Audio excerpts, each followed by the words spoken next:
This week's episode is brought to you by Fairy Godmother Travel, the official travel agency of Communicore Weekly. With over 15 years of experience, Teresa and her team will help you book the best Disney vacation you've ever had.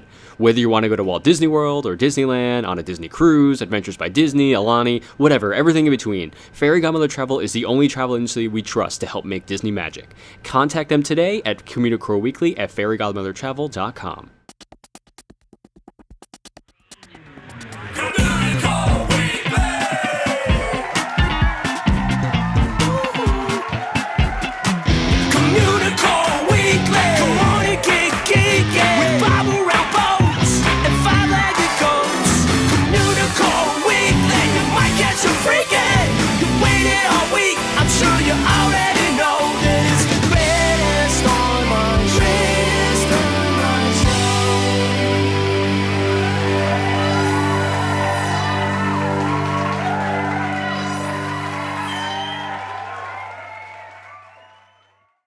Hello, and welcome to Communicore Weekly, the greatest online show and home of the world's first pair of independently born, identical twins. I'm George. And I'm Jeff. And my ring came off this pudding can. Was that the, pre-engagement ring? Oh, George, I'm trying with the monorail thing again, and you're just killing it. I know. I figured that was too much of a given with people. What, that we're going to mess something up? Exactly. Or no, that they're going to expect The Simpsons because it's one of the greatest shows ever. Well, yeah. You know. So because mono equals one and rail equals rail. It's an abonified, electrified, mortified, condensinide. What's mortified in there? No, not at all. Oh, okay. I think people are mortified that this venture's still going, quite honestly. Yeah, exactly. So I guess we'll finish up our monorail history? Yeah, maybe? Let's jump into that. It's time for Disney History.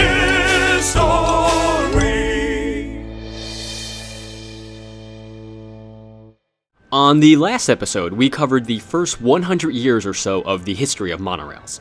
And we covered the earliest monorail in Russia, which was called the Road on Pillars. We also stopped with a look at the Lartigue monorails in Ireland and California in the 1920s. And we also kind of looked at those crazy bicycle monorails, because let's face it, everyone wants to go on a bicycle with a monorail. Yes, they do. So let's head over to Germany to try out Eugen Langen's suspended monorail called the Schwebebahn? Guten Tag. Schwebebahn, something like that. Or we'll just call it the floating railway. Okay. Yes. So it was installed in 1901 in Wuppertal, or I guess more Wuppertal, and is still being used today. It was built as a suspended monorail due to the hilly conditions, which seemed to make for a better ride for this type of monorail. You do remember, like we talked about last week, the bicycle monorail, right? Well, Jeff is going to tell us about another interesting monorail. Interesting it is. Yes. Okay, so there's three separate people. They are Louise Brennan, August Scherland, and Piotr Slavoski, because why not? Russian. Russian, yeah. They each work independently on a gyroscope-based monorail, which might actually be the first real monorail based on the track design. So this monorail was balanced by a gyroscope. So Brennan patented his design in 1903, and the first one was presented in 1909 to the press.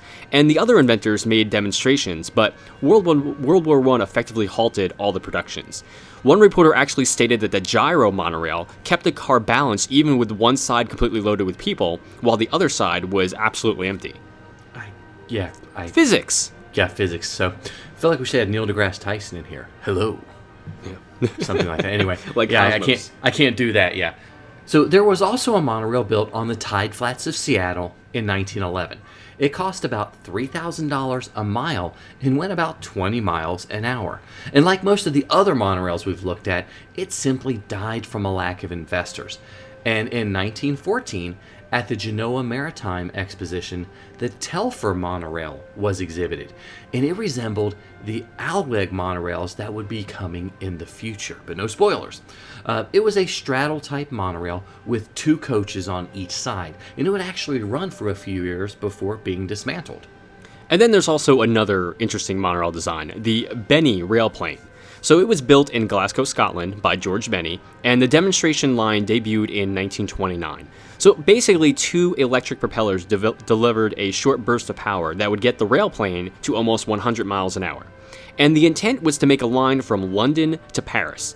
And again, the economy derailed it, or deplaned it, or something. Yeah, I'm not ruined sure what it. we can say. Yeah, ruined it. That's better, yes. So the next set of monorails are considered sort of like modern monorails, with the straddling beam design with a few various offshoots as expected. So in 1952, Dr. Axel Lennart Wenner-Gren built a mile-long oval monorail test track in Germany. The monorail was able to reach speeds of 100 miles per hour. And, there's a story about Walt and Lillian seeing the monorail in operation in 1958 during the filming of Third Man on the Mountain, and that would actually be related to a later monorail from Alweg. But more about this later, and this trip also inspired the Matterhorn Mountain at Disneyland. Yay! So next up is the Skyway monorail that debuted in Houston, Texas at Arrowhead Park. And it was a suspended system that would carry 55 passengers per coach and was powered by an automobile engine. And it was a short test track at about 1,600 feet, and the monorail never exceeded 10 miles per hour. So what's interesting is that the supports were actually shaped like candy canes. It was dismantled and used at the Texas State Fair the following year and remained in a service for a few years. So like many nations and urban centers, Japan was looking at ways to ease traffic congestion, and monorails seemed like the sure bet. So in Tokyo, in 1957, the monorail at Ueno Zoo actually debuted. It was similar to the Wuppertal system in Germany, with being a suspended monorail. And over the years, Japan would adopt more monorails than anywhere else in the world, including the Alweg and not sure how to say this, but we're going to say Safeji monorails. Sure. Sure, we'll go with that. Maybe it's Safe G? I'll say Safe G. Why not? We'll say Safe G. Okay. So staying in 1957, Alweg would debut a full-scale monorail at the same test site as the 1952 monorail. And this is the one that Walt would see, and it would inspire him to work with Alweg to bring the monorail to Disneyland. So let's talk a little bit about the Alweg company.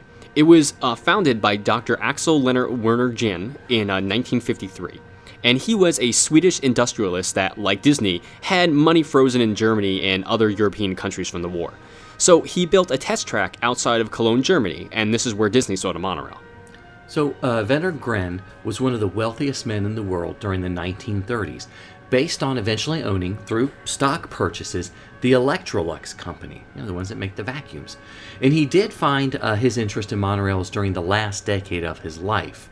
The Disneyland Alweg, wow, I can't say that one, monorail, as Disney fans know, was built in 1959, and sadly Werner-Gren died in 1961. Still, the Alweg company built the Seattle Central monorail in 1962 for the Century 21 Exposition. And it's still running today and has the original Alweg cars, and they've racked up over 1 million miles. The Seattle Center monorail operates 2 trains, one on each track, for barely under just 1 mile, with 2 stations. So many Disney fans know of Walt's close relationship with the author Ray Bradbury. He was definitely a big proponent of a monorail in Los Angeles and pushed Alweg to propose an LA monorail in 1963. Unfortunately, it was rejected by the Los Angeles City Council in favor of building literally nothing at all. They didn't build anything.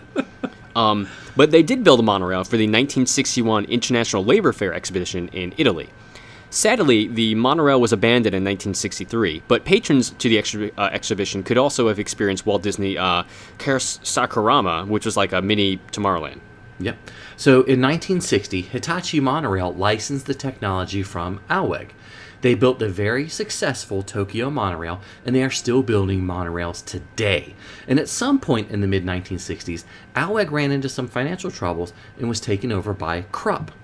It's noted that some of the technology used in the Disneyland Alweg monorails were acquired by Bombardier. So heading back over to Europe in 1958, we have the SafeG monorail. It was built by Lucien Chadinson, who was a bridge builder in France. And his interest was piqued by the Benny railplane, and he created a suspended monorail in which parts of the mechanisms are protected from the weather by the track itself. It operated in Châteauneuf, which was south of Paris, for many years. And you can also see this monorail in action in the 1965 film Fahrenheit 451. Yeah, excitement. So one story batted around the internet is that Walt Disney was approached about running the monorail for the 1964 New York World's Fair, or actually, building it, which is one we actually can't confirm. But it is well known that Robert Moses did ask Walt to do the entire amusement area for the fair. Walt declined since the amusement area was too spread out to really be effective. Thankfully, we did get the 4 amazing attractions, but those are all stories we covered a while back. And there was a monorail at the 1964 New York World's Fair, and it was built by AMF. Yeah, which is, I've always wondered whenever I see pictures of it, why a company that I associated with bowling and bowling equipment, like the automatic pin setters, why would they build a monorail? But surprisingly, the company has done a lot more than just bowling pin setters. And I literally had no idea until we now. did this, yeah. Yes. So it was actually originally known as the American Machine and Foundry and was founded in 1900. And they made automated baking and stitching machines, tennis rackets, model airplanes, golf clubs, mopeds, and, of course, nuclear reactors, because that makes a lot of sense. But we're going to focus on the monorail. So AMF partnered with SafeG to try and construct and market monorails for American cities. AMF built a one-station suspended monorail with 2 lines that ran around the amusement area. The monorail was suspended 40 feet in the air and ran on a 4,000-foot loop. 3 trains traveled in one direction, and 4 others traveled in the opposite direction, and I couldn't find any rationale for that. Makes no sense. And who knows? And it was 80 cents for adults and 60 cents for children. And the monorail operated from 9 a.m. to 2 a.m. during the fair's seasons. Of course, it was dismantled at the end of the fair in 1965. And the last monorail that we'll look at is the Tokyo Haneda monorail that whisks people from Haneda Airport to Hamamatsucho Station. Sure. Hey, all right. I've been watching a lot of anime lately. It shows. I can tell by your pronunciation. Good. So besides the Walt Disney World monorail, this is one of the most successful monorails in the entire world. It's been in operation since 1964 and covers approximately 11 miles with 11 stations. And it also carries about 120,000 passengers every day. And it's often cited as one of the true success stories for monorails in mass transportation. The only other major monorail to talk about now is the Walt Disney World monorail, but if you're a Disney fan, you're probably already familiar with it. Yes, and along with the Walt Disney World monorail, there are many other monorails that we've never covered or looked at or talked about, and there have been different types of people mover systems. ALWEG made a lot of those, and like the ones in the airports, because Houston has a Wedway people mover, Tampa Airport has a people mover as well, and I even discovered there were mini monorails all over the place, like one at the Canadian Exposition. That's kind of awesome. So yeah, there were tons of different things out there. Really way too many to cover, unless we start Monorail Weekly. Oh, that's too much work. We need to get Bob Gurr on like every weekend. That's all it would be, definitely. So, well, if you've had the opportunity to read any of these ride any of these more modern monorails, give us a call on the Communicore Weekly Goat Line and tell us what you think about any of them. I know I've ridden the Seattle one, the Disneyland, the Walt Disney World one, and the Houston People Mover. So, but that's about it for me, sadly. I don't give monorail credits, do we? I know. Like coaster credits? I mean, it'd be cool if we did, but we don't have badges, sorry. Yeah, we don't have badges. Anyway, but give us a call on the Communicore Weekly Goat Line at 424-785-4628. 424-785-GOAT. He's a nerd, he's a geek, but we all like to hear him speak. So listen up to the words from his speech. It's George's Book of the Week. For this week, I'm tackling another type of book that I actually love, the Walt Disney World Pictorial Souvenirs. Sure, we've looked at souvenir guides before, but those were the larger hardbound books that usually came in around 200 pages or so. And beyond photos, those hardbound books also offered a lot more history and, explanation, so to speak, of the Vacation Kingdom. And the hardbound souvenir guides were larger, clocking in at 8.5 by 11 inches. And the pictorial souvenir guides were smaller, measuring 11 by 8.5 inches. And I know what you're saying, it's the same measurements, but It's like turning a piece of paper from portrait to landscape. Fair enough. Yeah. But they also had a lot less pages.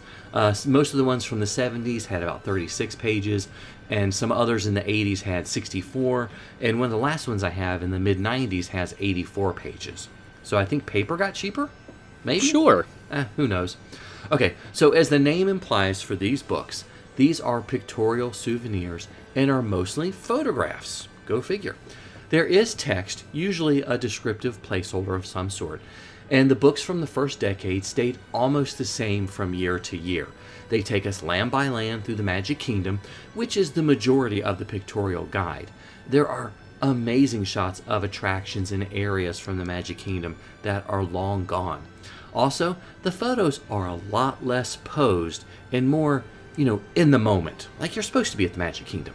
Magic. And it's magic, exactly. So then you get 6 pages dedicated to the resorts with some wonderful photos of the rooms and other areas, and then the final few pages are dedicated to recreation and shopping. So when Epcot Center opens, the title changes from Walt Disney World, a pictorial souvenir, end of the title, to Walt Disney World, a pictorial souvenir featuring the Magic Kingdom and Epcot Center, which makes sense because that's pretty much all that's there.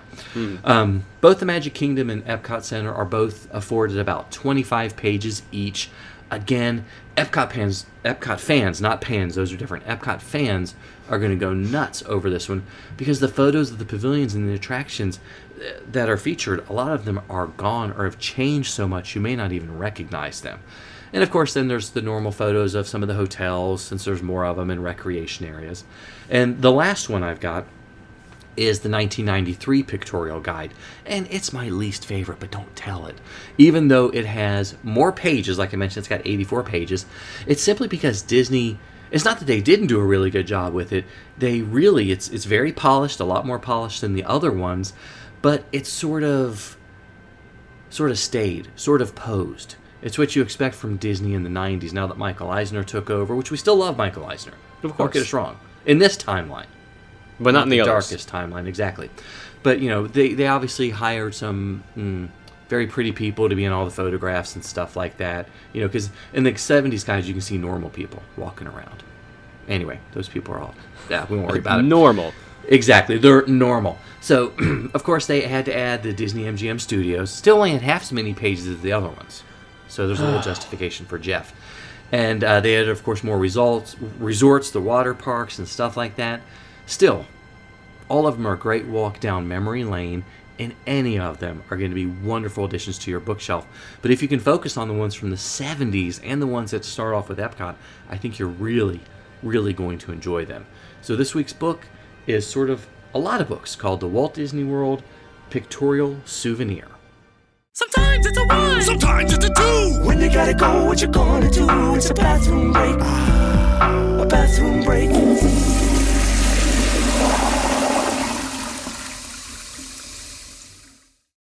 This week's bathroom break is slightly different than the rest we've ever done, because this one isn't located in a Disney theme park or Disney-related property at all.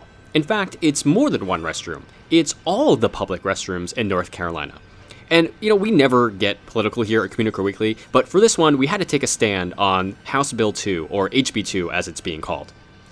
So this bill is discriminatory against people who identify as LGBTQI, and quite frankly, we're afraid it may someday extend to other places, including the theme parks that we know and love.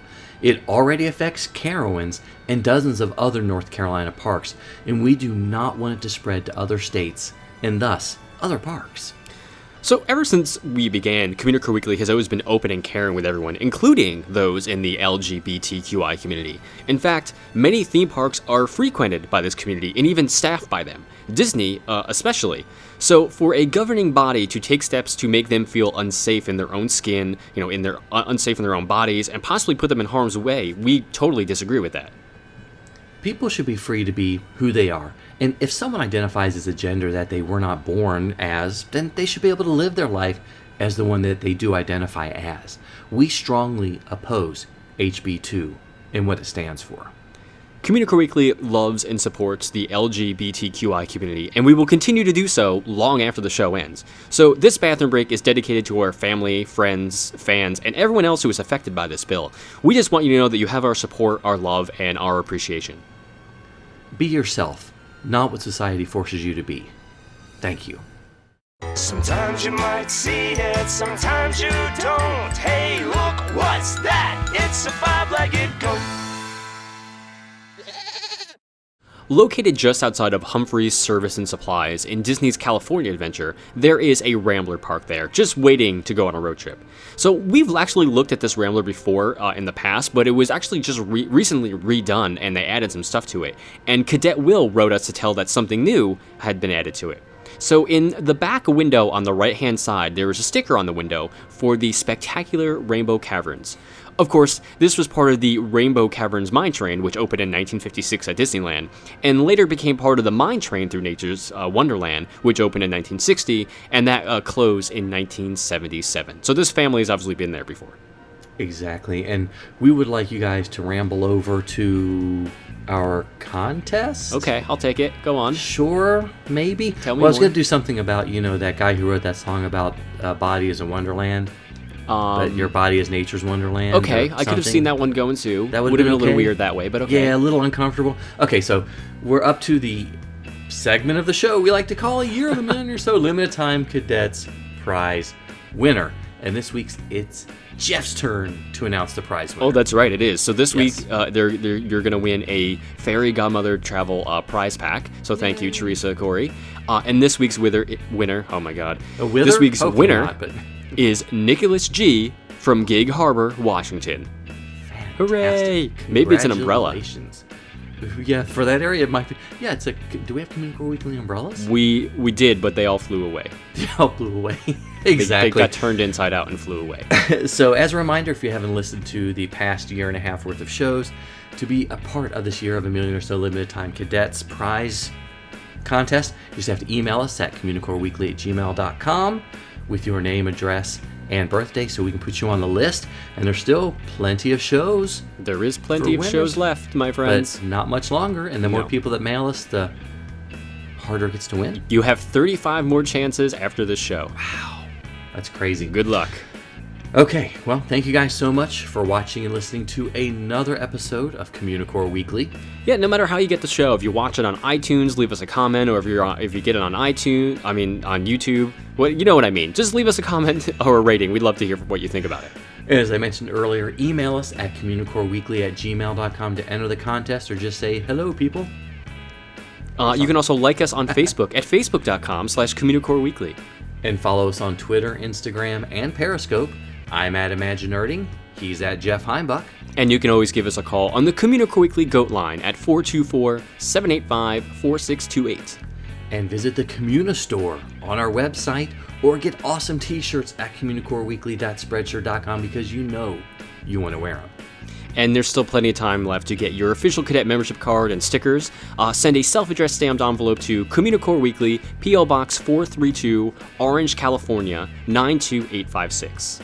And visit patreon.com/Communicore Weekly to find out how you too can support the greatest online show.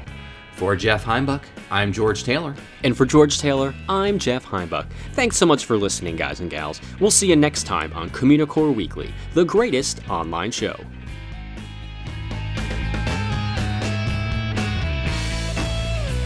May you live to see the dawn.